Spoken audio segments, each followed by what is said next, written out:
दैवी गुण। गीता का 16वां अध्याय। भाग क। अब गीता के 16वें अध्याय का प्रसंग सुनाता हूँ।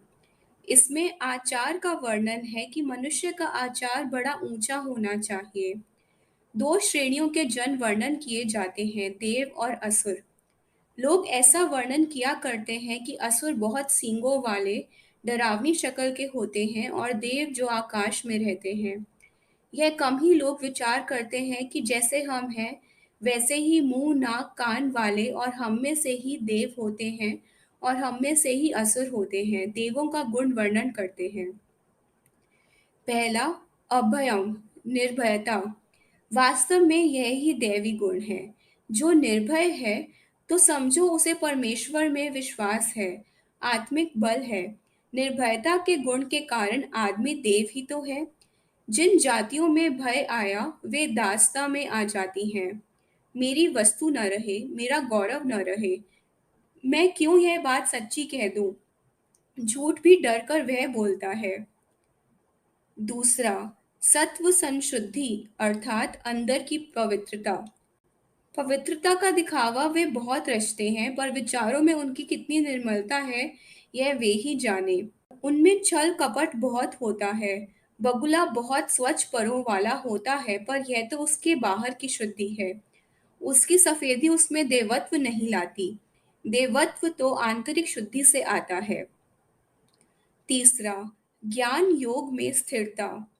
हर बात में हानि लाभ को सोचने वाला, ज्ञान पूर्वक काम करने वाला होगा। बहुत लोग भावनाओं से काम करते हैं, क्रोध से, अहंकार से, इन वृत्तियों से जो काम करते हैं, तो वृत्तियों से तो पशु भी, कुत्ता भी, जानवर भी करते हैं। ज्ञान पूर्वक काम करना कि मेरा कर्तव्य क्या है, उसमें क्या हानि क्या लाभ होगा, सदा कल्याण के योग को प्रचलित रखना। भले आदमी ज्ञान पूर्वक कार्य करते हैं, बाकी लोग कार्य वृत्तियों से करते हैं। यह हमारा कर्तव्य देश का व बंधुओं का भी हो। वृत्ति वाला केवल स्वार्थ की दृष्टि से कार्य करता है। हमारी इच्छाएं ही वृत्ति हैं। देवत्व ज्ञान में रहता है। आप चाहें कि आपके देश के लोग देवता बने, तो आप देखें कि उनमें कितनी निर्भयता, शुद्धि और इसी ज्ञान योग की स्थिरता है। आप जो राम नाम आराधन करते हैं, आप में यह विचार आए कि राम नाम तारक है, विश्वास हो कि यह काल के चक्र को काटता है। यह ज्ञान वृद्धि हुई। मेल मिलाप सामाजिक जीवन में और पारिवारिक जीवन में अच्छा, तो समझो कि सत्संगी ने देवत्व संपादन किया। देवत्व पृथ्वी पर ही है, उसको अलौकिक नहीं बनाना।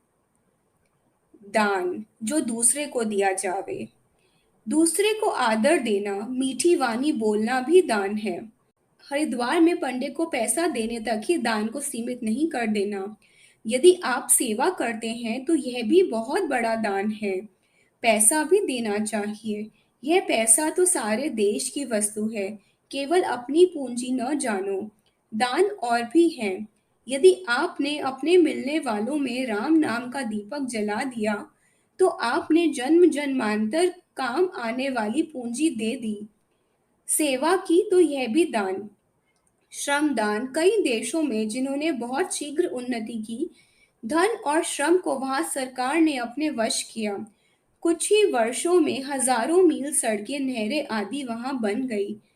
श्रम उन्होंने तंत्र द्वारा वश में कर लिया। गांव में कीचड़ बहुत होता है, उसमें बुरा हाल होता है।